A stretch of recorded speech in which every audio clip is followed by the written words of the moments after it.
نحمده ونصلي على رسوله الكريم أما بعد رب اشرح لي صدري ويسر لي أمري واحلل عقدة من لساني يفقهوا قولي۔ دینی رہنمائی کی مجلس نمبر 236 میں سبھی سامعین کی خدمت میں السلام علیکم ورحمۃ اللہ وبرکاتہ عرض ہے۔ آج کی مجلس میں متعدد سوالات کرسی پر نماز پڑھنے سے متعلق ہمارے کرم فرما محب گرامی حضرت مولانا مفتی محمد عادل عثمانی صاحب زیدہ کرمہم، جو سورت میں راندیر میں مسجد حزیرہ والی مسجد میں امام ہیں، اور حضرت اقدس حضرت مولانا مفتی عبدالرحیم صاحب لاجپوری رحمۃ اللہ علیہ کے نواسے ہیں، ہمارے بھی مخلص احباب اور دوستوں میں ہیں۔ انہوں نے متعدد سوالات اس موضوع پر بھیجے ہیں۔ ان میں سے پہلا سوال یہ ہے کہ کرسی پر نماز پڑھنا کب درست ہے؟ تو جواباً عرض ہے کہ جب کوئی شخص اتنا معذور ہو جائے کہ سجدے پر قادر نہ رہے یا سجدہ کرنے میں ناقابل تحمل تکلیف ہوتی ہو، تو اس کے لیے کرسی پر بیٹھ کر اشارے سے نماز پڑھنے کی اجازت ہے۔ پھر بھی افضل یہ ہے کہ جہاں تک ہو سکے کرسی کے بجائے زمین پر بیٹھ کر اشارے سے نماز پڑھے تو زیادہ بہتر ہے۔ اسی سلسلے میں سوال ہے کہ کرسی پر بیٹھ کر نماز پڑھنے والا جب جماعت میں شریک ہو تو صف کے کنارے پر کرسی رکھے یا درمیانی صف میں بھی رکھ سکتا ہے؟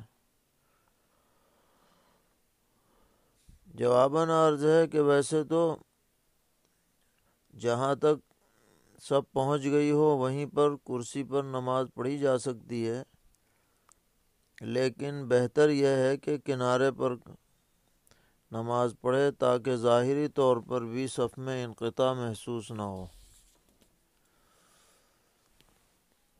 سوال ہے کہ کیا کرسی کے سامنے میز رکھ کر اس پر سجدہ کیا جا سکتا ہے؟ جواباً عرض ہے کہ جو شخص اشارے سے نماز پڑھتا ہے اس کے لیے اپنی پیشانی کو کسی سخت چیز پر ٹیکنا کوئی ضروری نہیں ہے، بلکہ یہ ہے کہ رکوع میں کم جھکے گا اور سجدے میں کچھ زیادہ جھکے گا، اسی جھکنے سے سجدہ ادا ہو جائے گا۔ لہذا کرسی کے سامنے میز رکھنا یا ایسی کرسی بنانا کہ جس کے اندر سجدہ ٹیکنے کی جگہ بنائی جاتی ہو، اس کی کوئی ضرورت نہیں ہے۔ اصل جو ادائیگی ہوگی رکوع یا سجدے کی وہ جھکنے سے ہوگی۔ جھکنا تھوڑا کم ہوتا ہے رکوع میں اور سجدے میں کچھ زیادہ جھکا جاتا ہے، اتنا جھکنا اگر ہو جائے تو سجدہ ادا ہو جائے گا۔ اسی سلسلے میں دوسرا سوال ہے کہ کرسی صف میں کیسے رکھی جائے؟ بعض لوگ صف کے کنارے کے ساتھ رکھتے ہیں، بعض لوگ پچھلی صف میں رکھتے ہیں تاکہ صف کے ساتھ اتصال ہو۔ تو اتصال کا کون سا طریقہ پسندیدہ ہے؟ تو جواباً عرض ہے کہ اس طریقے پر کرسی رکھنا کہ پچھلی والی صف گھر جائے یہ صحیح نہیں ہے، بلکہ اس انداز میں کرسی رکھنی چاہیے کہ جو لوگ کھڑے ہو کے نماز پڑھ رہے ہیں ان کی ایڑی کے مقابلے میں کرسی کا پیچھے والا پایا آئے۔ تو جب کرسی پر بیٹھنے والا بیٹھے گا تو اس کی کمر اور جو صف اس کے برابر میں ہیں وہ ایک سیدھ میں آ جائیں گے۔ اور فقہا نے لکھا ہے کہ بیٹھ کر نماز پڑھنے والے کے لیے اعتبار اس کے پیروں کا نہیں ہوتا ہے بلکہ اس کی کمر کا ہوتا ہے کہ کمر صفوں کے مقابلے میں آنی چاہیے۔ جیسے اگر وہ بالکل زمین پر بیٹھ کر پڑھے، وہی حکم اس معاملے میں کرسی پر بیٹھ کر پڑھنے والے کا ہے۔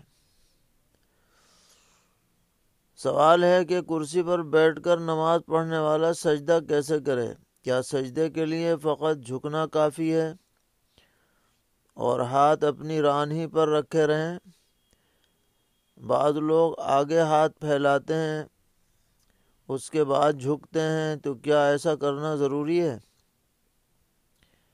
جواباً عرض ہے کہ سجدے کے لیے جھکنا کافی ہے اور ہاتھ اس کے بالمقابل ہوا میں رکھنا اس کا کوئی ثبوت نہیں ہے۔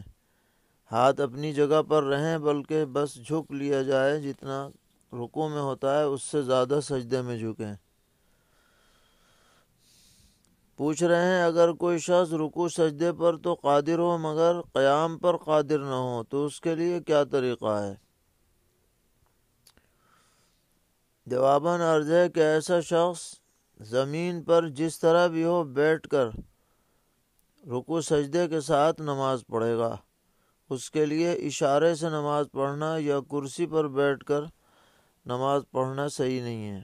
اسے زمین پر بیٹھنا چاہیے جس طرح بھی بیٹھ سکے اور رکوع سجدہ کرنا چاہیے۔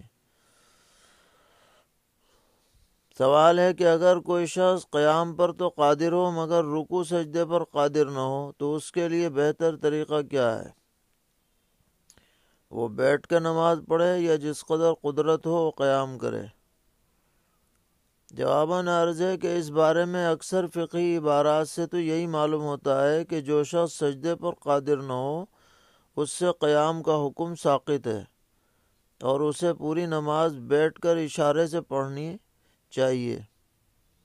لیکن اس بارے میں دوسری رائے یہ ہے کہ وہ جتنی قدرت ہو قیام کرے اور پھر کرسی یا زمین پر بیٹھ کر رکوع سجدہ اشارے سے کرے۔ تو اس رائے میں جس میں قیام کی بات کہی گئی ہے زیادہ احتیاط معلوم ہوتی ہے تاکہ حتی الامکان قیام پر عمل ہو سکے۔ سوال ہے کہ فقط سجدے پر قادر نہ ہو تو اس کا کیا حکم ہے؟ تو ایسا شخص بھی قیام اور رکوع کھڑے ہو کر کرے اور پھر بیٹھ کر سجدہ اشارے سے کر لے، یہی احتیاط والی شکل ہے۔ اور اگر بیٹھ کر اشارہ کرے گا تو بھی نماز صحیح ہو جائے گی۔ پوچھتے ہیں کیا کرسی پر نماز پڑھنے والا کرسی کے پیچھے ٹیک لگا سکتا ہے؟ جواباً عرض ہے کہ بلا عذر نماز پڑھتے ہوئے کرسی پر ٹیک لگانا صحیح نہیں ہے، البتہ اگر کوئی عذر ہو کہ اس کے بغیر بیٹھے ہی نہ جائے تو پھر گنجائش ہوگی۔ سوال کرتے ہیں سنن و نوافل بلا عذر کرسی پر پڑھنا کیسا ہے؟ جواباً عرض ہے کہ جو شخص رکوع اور سجدے پر قادر ہو تو چاہے فرض نماز ہو یا نفل ہو اسے بہرحال سجدہ رکوع کرنے کے ساتھ ہی نماز پڑھنی چاہیے۔ اس کے لیے کرسی پر یا زمین پر اشارے سے نماز پڑھنا صحیح نہیں ہے۔ تو اس بارے میں فرض اور نفل میں کوئی فرق نہیں۔ سوال کرتے ہیں کرسی پر بیٹھ کر نماز پڑھنے والا اگر قیام کرتا ہے تو وہ سب سے آگے نکل جاتا ہے، اس کا کیا حکم ہے؟ جواباً عرض ہے کہ مجبوری میں اس کی گنجائش ہے، البتہ ایسا نہ ہو کہ اس کھڑے ہونے میں وہ امام سے آگے نکل جائے، اس کا خیال رکھنا پڑے گا۔ جمعے کے دن مجمع کی کثرت کی وجہ سے صف آگے بڑھائی جاتی ہے، ایسے وقت کوئی معذور کرسی پر بیٹھ کر نماز پڑھتا ہے تو اس کا پیر امام سے آگے نکلنے کا اندیشہ ہے تو کیا حکم ہے؟ جواباً عرض ہے کہ اس میں پیر آگے نکلنے کا اعتبار نہیں ہے، اس کی کمر اور پیٹھ آگے نہیں ہونی چاہیے۔ اگر کمر اور پیٹھ پیچھے ہے امام کے قدموں سے تو نماز اس کی درست ہے، کوئی حرج نہیں ہے۔ کیونکہ کرسی کے متعلق بہت لوگ مسائل پوچھتے رہتے ہیں اور پیش بھی آتے ہیں، اس لیے ان باتوں کو پیش نظر رکھنا چاہیے، اور بلا شدید عذر کے کرسی پر نماز نہیں پڑھنی چاہیے۔ آج کل اس کا عام چلن ہو گیا ہے کہ تھوڑی بہت تکلیف کی وجہ سے آدمی کرسی پر آ جاتا ہے، یہ صحیح نہیں ہے۔ بعض مساجد میں پوری لائن کرسی والوں کی ہو جاتی ہے، وہ بھی دیکھنے میں بھی اچھی نہیں لگتی۔ اس لیے پوری کوشش کی جائے کہ اگر عذر بھی ہو تو زمین پر بیٹھ کر نماز پڑھی جائے، پیر چاہے پھیلا لیے جائیں یا موڑ لیے جائیں، اور حتی الامکان کرسی پر بیٹھ کر نماز پڑھنے سے بچا جائے۔ ہاں بہت مجبوری ہو جائے تو پھر گنجائش ہوگی۔ سوال کر رہے ہیں کہ میں دیوبند میں پڑھتا ہوں، میں جماعت میں بھیونڈی گیا تھا، وہاں کچھ دن رہا، اب میں بمبئی شہر میں جماعت کے ساتھ آیا ہوں اور میرے 11 دن باقی ہیں۔ اب یہ 11 دن بمبئی شہر میں رہوں گا تو قصر کروں یا اتمام؟ جواباً عرض ہے کہ آپ کو قصر کرنی ہوگی، کیونکہ آپ ایک جگہ 15 دن قیام آپ کا نہیں ہو رہا ہے، اور یہ دونوں علاقے الگ الگ سمجھے جاتے ہیں، بھیونڈی اور بمبئی۔ سوال ہے کہ فجر کی سنت اور فرض کے علاوہ صبح صادق سے طلوع شمس تک کوئی اور نماز نہیں ہے، اور میں سنت اپنے گھر پر پڑھتا ہوں پھر مسجد جاتا ہوں، تو کیا فجر کی نماز سے پہلے اگر وقت باقی ہو تو مسجد جا کر تحیۃ المسجد پڑھ سکتا ہوں؟ جواباً عرض ہے کہ حنفیہ کے نزدیک فجر کے فرض سے قبل کوئی بھی نفل نماز پڑھنی صحیح نہیں ہے، صرف سنت فجر پڑھی جائے گی، اور وہ آپ نے جب گھر میں جا پڑھ لی ہے تو اب آپ وہاں جا کر کوئی نماز نہ پڑھیں، کیونکہ آپ سنت پڑھ چکے ہیں۔ سوال کرتے ہیں اقامت کا کیا طریقہ ہے، اور اقامت کے الفاظ کا کس طرح تلفظ کیا جائے، نیز یہ بھی بتائیں کہ قد قامت الصلاۃ کس طرح کہیں گے؟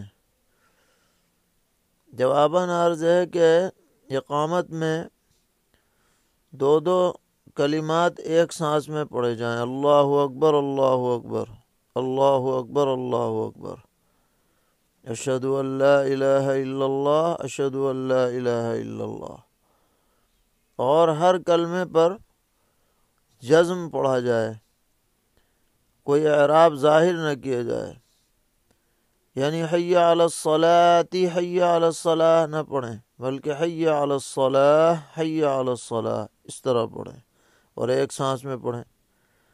البتہ قد قامت الصلاۃ یہ ایک سانس میں ایک مرتبہ اور دوسرے سانس میں قد قامت الصلاۃ الگ پڑھا جائے گا، فقہا نے اس کی صراحت کی ہے۔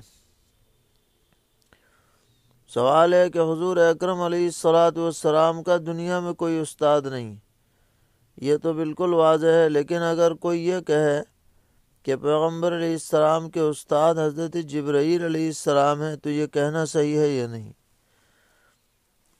جواباً عرض ہے کہ سیدنا حضرت جبرائیل علیہ السلام حضور کے استاد نہیں ہیں، بلکہ اللہ تعالیٰ نے جو پیغام حضور تک پہنچانے کا انہیں حکم دیا ہے بس وہ پیغام پہنچانے والے ہیں، وہ اپنی طرف سے کوئی بات نہیں کہتے، اس لیے یہ تعبیر صحیح نہیں ہے کہ حضرت جبرائیل علیہ السلام حضور کے استاد ہیں۔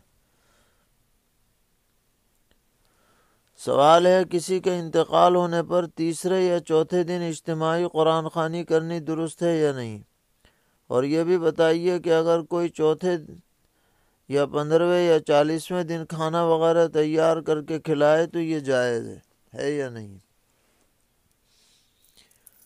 کسی دن کی تخصیص کیے بغیر قرآن خوانی ہو جائے بغیر کچھ کھلائے پلائے تو اس کی تو گنجائش ہے، لیکن اس عنوان سے کھانا پینا یہ صحیح نہیں، کیونکہ کھانا پینا خوشی کے موقع پر ہوتا ہے، غمی کے موقع پر کھانے پینے کا کوئی ثبوت نہیں ہے۔ سوال ہے کہ پیغمبر علیہ السلام غزوہ خندق میں خندق کی کھدائی کے دوران آپ کی متعدد نمازیں قضا ہو گئی تھیں، ان میں عصر کی نماز بھی شامل تھی۔ کیا یہ بات صحیح ہے؟ جی، جواباً عرض ہے کہ خندق کا کام چونکہ زور و شور سے جاری تھا اور وقت تنگ تھا، اگر اس کام کو روکا جاتا تو دوبارہ اسے جوڑنے میں وقت لگتا، اس لیے نبی اکرم علیہ الصلاۃ والسلام نے نماز کو مؤخر فرمایا اور ظہر، عصر، مغرب یہ 3 نمازیں گزر گئیں، پھر عشاء کے وقت میں آپ نے یہ چاروں نمازیں ایک ساتھ پڑھی ہیں۔ اسی طرح درمیان جنگ کے یہ واقعہ بھی پیش آیا کہ عصر کی نماز مسلسل جنگ کی وجہ سے نہیں پڑھی گئی تو آپ نے مغرب کے ساتھ اسے ادا فرمایا۔ اس کی تفصیلات سیرت کی کتابوں میں موجود ہیں۔ سوال ہے کہ احرام کی حالت میں تلسی یا نیم کے پتے بطور دوا چبانے کا کیا حکم ہے؟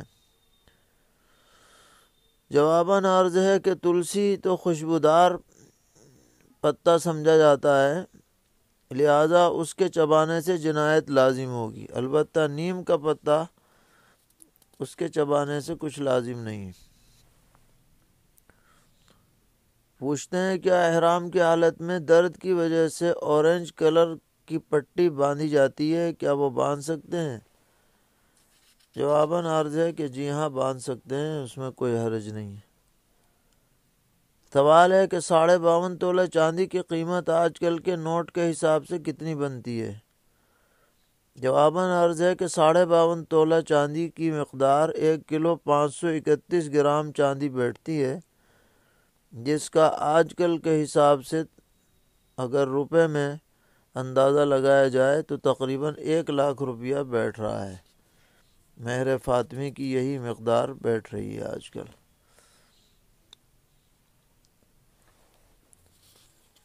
سوال کرتے ہیں زید نے راشد کو تجارت کے لیے 2 لاکھ روپے دیے اور راشد کا کہنا ہے کہ میں ماہانہ اتنے روپے تمہیں دوں گا اور 2 لاکھ سے میں تجارت کرتا رہوں گا یا نہیں کروں گا، اس سے آپ کو کوئی مطلب نہیں، تو کیا زید کے لیے وہ رقم لینی جائز ہے یا نہیں؟ جواباً عرض ہے کہ یہ رقم زید کے لیے جائز نہیں ہے اور یہ معاملہ سرے سے باطل ہے۔ اگر شرکت کرنی ہے تو باقاعدہ شرکت کر کے حساب لگانا پڑے گا اور جو نفع ہوگا اس میں شرکت ہوگی۔ اس طرح مقرر پیسے لینا یہ سراسر سود ہے، درست نہیں ہے۔ سوال ہے کہ ایک لڑکی اپنے کسی رشتہ دار کے یہاں پر رہتی ہے، اب وہ لوگ اس کی شادی کر رہے ہیں اور جو اس لڑکی کی ماں ہے وہ اس وقت عدت میں بیٹھی ہوئی ہے، تو کیا یہ ماں سفر کر کے رشتہ دار کے یہاں جا کر بیٹی کے نکاح میں شریک ہو سکتی ہے یا نہیں؟ جواباً عرض ہے کہ عدت کے درمیان اس مقصد کے لیے سفر کرنا درست نہیں ہے، اسے اپنی عدت ہی میں رہنا چاہیے۔ سوال ہے کہ ایک آدمی سعودی عرب سے ریال لے کر انڈیا بھیجتا ہے، اس کو کچھ لوگ کہتے ہیں کہ آج ہمارے پاس پیسے نہیں ہیں، تم بھیج دو، جب 1 مہینے کے بعد ہمارے پاس پیسے ہوں گے تو ہم ادا کر دیں گے۔ اب جیسے آج کا ریٹ 22 روپے ہے اور 1 مہینے کے بعد وہ قرض واپس کرے گا، تو یہ بھیجنے والا آدمی 22 روپے کے بجائے 22 روپے 10 پیسے ان سے وصول کرتا ہے، تو کیا یہ شرعاً جائز ہے یا نہیں؟ جواباً عرض ہے کہ قرض پر نفع کا لین دین درست نہیں ہے، البتہ اگر قرض کا معاملہ نہ ہو، صرف بھیجنے کا معاملہ ہو تو مناسب سروس چارج لینے کی گنجائش ہوگی، جیسے منی آرڈر میں ہوتی ہے۔ آپ جو صورت کہہ رہے ہیں اس میں قرض بھی شامل ہے اور یہ قرض ہی پر گویا کہ مزید رقم لی جا رہی ہے، یہ صحیح نہیں ہے۔ اللہ تعالی ہم سب کو دین پر استقامت عطا فرمائے، ہر طرح کے شرور سے محفوظ رکھے۔ وصلی اللہ تعالی علی خیر خلقہ محمد وآلہ وصحبہ اجمعین برحمتک یا ارحم الراحمین۔